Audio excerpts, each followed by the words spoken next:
कर्मचारी चयन आयोग बोर्ड का चेयरमैन किसको बनाया, उन्होंने खून पसीना बहाया होगा। अभी बिजली का चेयरमैन बनाया होगा, उन्होंने खून बहाया होगा। आरपीसी का चेयरमैन बनाया होगा, उन्होंने खून बहाया होगा। तो ये भी हो सकता है कांग्रेस के कार्यकर्ता हैं जिन्होंने खून पसीना बहाया है।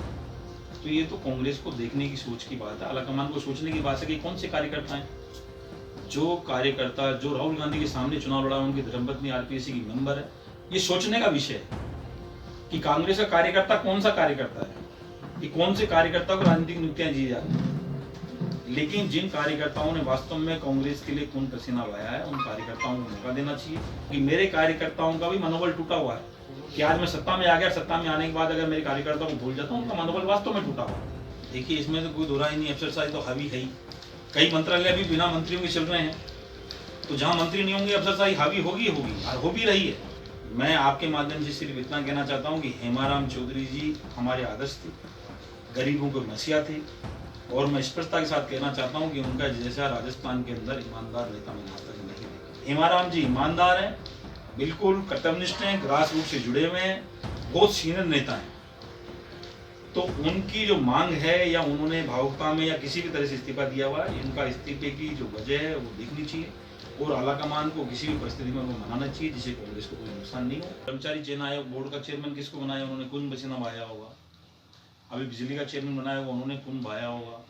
आरपीसी का चेयरमैन बनाया, उन्होंने खून बहाया होगा। तो ये भी हो सकता है कांग्रेस के कार्यकर्ता हैं जिन्होंने खून पसीना बहाया है। तो ये तो कांग्रेस को देखने की सोच की बात है, आलाकमान को सोचने की बात है कि कौन से कार्यकर्ता हैं।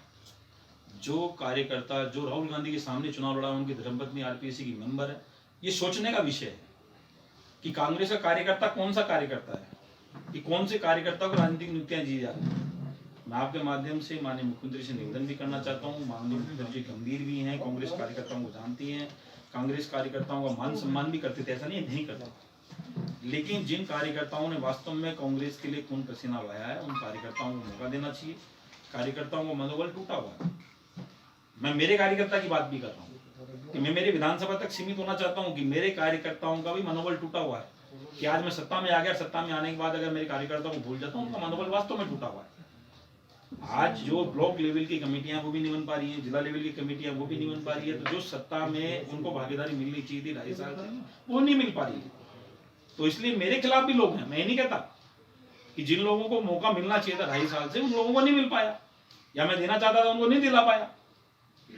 तो जो कांग्रेस के कार्यकर्ताओं की वजह से सत्ता में आई कांग्रेस की सरकार, उनको अभी तक भागीदारी नहीं मिली, इसका नुकसान कांग्रेस को भी मिल रहा है। देखिए, इसमें तो कोई दो राय नहीं, अफसरशाही तो हावी है ही।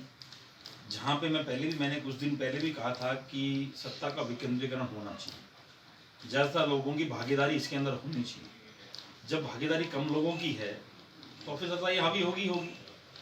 कई मंत्रालय भी बिना मंत्रियों के चल रहे हैं, तो जहाँ मंत्री नहीं होंगे अफसरशाही हावी होगी और हो भी रही है।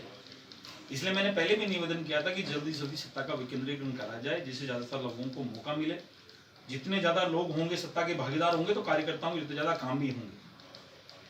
तो ये आज सारी चीजें हो रही हैं। आज ऐसा नहीं काम नहीं हो रहे, जो जरूरी काम है हो भी रहे हैं। क्या राजनीतिक नियुक्तियां नहीं हुई इन दिनों में? क्या कोविड काल के दौरान एक भी राजनीतिक नियुक्तियां नहीं हुई? क्या राजनीतिक नियुक्तियां हुई हैं? धीरे धीरे एक 2 3 नियुक्तियां हुई हैं। तो क्या ऐसा नहीं है कि सारी की सारी कोविड की वजह से रोक दी गई है? मैं आपके माध्यम से सिर्फ इतना कहना चाहता हूँ कि हेमाराम चौधरी जी हमारे आदर्श थे, गरीबों के मसीहा थे, और मैं स्पष्टता के साथ कहना चाहता हूं कि उनका जैसा राजस्थान के अंदर ईमानदार नेता मैंने आज तक नहीं देखा। मैंने ये बात दोहराई थी, एक बार पहले भी कहा था कि रमेश मीणा जी के लिए भी कहा था मैंने कि वो ईमानदार नेता है। मैं ये नहीं कहता हूं कि मैं ईमानदार हूं, लेकिन वो ईमानदार है। हेमाराम जी ईमानदार हैं, बिल्कुल कर्तव्यनिष्ठ हैं, ग्रास रूट से जुड़े हुए हैं, बहुत सीनियर नेता हैं। तो उनकी जो मांग है, या उन्होंने भावुकता में या किसी भी तरह से इस्तीफा दिया हुआ है, इनका इस्तीफे की जो वजह है वो देखनी चाहिए, और आलाकमान को किसी भी परिस्थिति में उनको मनाना चाहिए जिससे कांग्रेस को कोई नुकसान नहीं हो। यही बात मैं कहना चाहता हूँ। और क्या परिस्थितियाँ रही, कई बार जब बात होती थी तो उनके आंखों से आंसू निकलते थे। इसलिए हमें भी दुख होता था जब इतने सीनियर नेता दुखी हैं। तो हम तो नए लोग हैं, नौजवान हैं, हम तो अपने आप को कैसे न कैसे बनकर आकर आज इस राजनीति में रख पाते थे। लेकिन हो सकता है उनका सीएम का बांध टूट गया हो, इस वजह से इस्तीफा दिया हो। लेकिन आपके माध्यम से, मीडिया के माध्यम से फिर भी मैं उनसे हाथ जोड़ के प्रार्थना करना चाहता हूँ कि वो अपना इस्तीफा वापस लें, जिससे कांग्रेस को कोई कमजोर नहीं हो, कांग्रेस मजबूत रहे। लेकिन उन्होंने जो ये कदम उठाया, इस कदम की वास्तव में जांच होनी चाहिए कि ये कदम उन्होंने क्यों उठाया।